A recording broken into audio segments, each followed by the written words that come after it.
You're watching Oklahoma's News 4 at 6. And breaking right now, to arrest in a high-profile murder investigation. Sawyer English gunned down inside of his Edmond home. Tonight, police say a fit of jealous rage is what led George Watson to shoot through his window while Lindsay Mayab allegedly waited in the car outside. News 4's Peyton Yeager following the breaking details tonight. Peyton. Yeah, Jolene, police tell me today in a news conference they received countless tips since late June, but they were focused on one pivotal tip they received just this week from Sawyer English's friend that helped investigators track down the two accused several states away. An alleged love triangle between the victim, 24-year-old Sawyer English, and his two accused killers, Lindsay Mayab and George Watson. The two did go to Florida, and that's where they have been ever since. Friends of English told police both suspects went rogue after news headlines surfaced of English found shot dead inside his home and left there for nearly a week. So we were able to make contact with neighbors and family that way and start piecing together a timeline and a story. Mayab admitting to police Watson heard she and the victim had a relationship and became enraged. Police say Mayab then drove Watson to English's home on First Street in Edmond and watched the murder happen right in front of her. She stayed in the car, and that George said that he had shot Sawyer through the window of the home. Edmond police alongside St. Augustine detectives and the FBI ready to perform a sting operation. It's been a team effort all the way around. Detectives in Florida found Mayab through an escort service website in St. Augustine and set up an appointment to meet up at a local hotel. That's when investigators arrested and questioned the two. Sawyer English's father, Mitch English, who moved to Florida after his time as a former Oklahoma City news personality, on the phone with News 4 hours after the arrest. It wasn't a extremely emotional, because it's not going to bring Sawyer back. An arrest is not going to bring our son back and their brother back. But it did bring a little bit of a small piece of closure for me. Police unsure why the two chose Florida. That's still part of the investigation, both facing first-degree murder charges in Oklahoma. Mayab facing a prostitution charge out of Florida. Reporting live in Edmond, Peyton Yeager, Oklahoma's News 4. What a tragedy. Peyton Yeager for us tonight. Thank you. On Crime Watch, state agents arrested a Major County woman for planning to kill her wife and her wife's new boyfriend.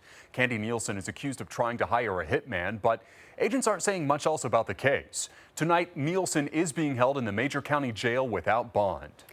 Panic followed by prayers after a group of teens inside a van starts getting sick. The driver making an emergency stop in McPherson, Kansas, on its way back to Duncan. Tonight, we're hearing about those moments group leaders knew something was wrong. News 4's Emily Akins with the new details, new at 6. The group back here at the church recovering on Tuesday, still trying to piece together what happened. Started to feel a little woozy. I just didn't know if I was just tired.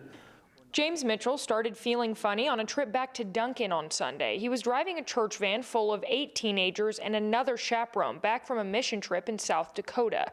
Before pulling over for gas in Kansas, he says he noticed he was feeling woozy. When we stopped, they all stumbled out of the van. I was having trouble even trying to concentrate, just paying out the cash, which was weird because it was 20s and 5s.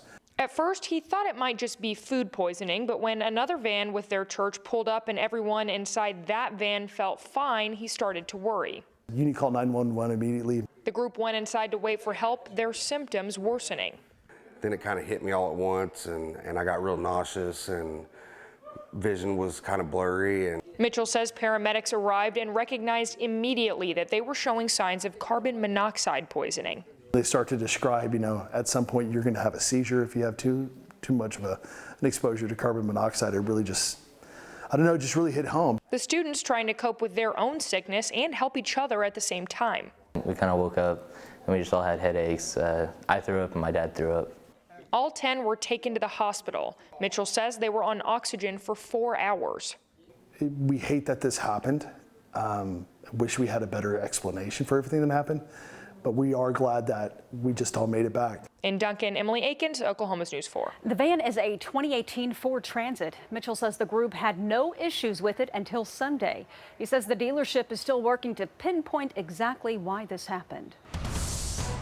Now, first weather from the Forewarned Storm Our Team. temperatures and heat index today on this Tuesday really jumped, prompting a heat alert for IMSA. Again, 11 heat-related calls so far for today. It is plenty hot and humid. There's our view from Rose State College with partly cloudy skies here in Oklahoma City. And, well, metro temperatures right now from 93 to 100 in the shade over grass. Out over concrete in the sun, it is hotter. And we have some partly cloudy skies out there. Heat alert continues all of northern, central Oklahoma. Heat advisory in the orange for southern and southeastern Oklahoma. Heat indexes have topped 110 in a few parts of our state. Some of the heat helping to trigger some thunderstorms from Sarah Webb up in Kay County around 4 o'clock. Some pretty good wind up here. Large tree branches down. This is on the backside of the circulation from Barry, which is now pulling away through Illinois.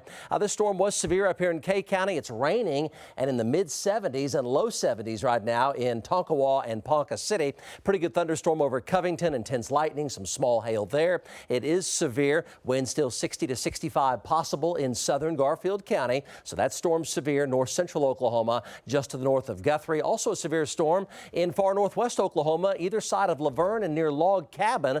Winds of 60 to 65 miles per hour possible there. Isolated evening storms north central and northwestern Oklahoma. The metro just a very warm evening, 87 at 10 o'clock. And I'll talk about how long that heat wave lasts coming up. All right, thank you, Mike. And that heat that Mike was talking about, it led to the second heat alert of this summer. Paramedics say the heat is downright dangerous. They should know. Tonight, some say this summer is going to get much worse before it gets better, as News 4's Lauren Daniel reports.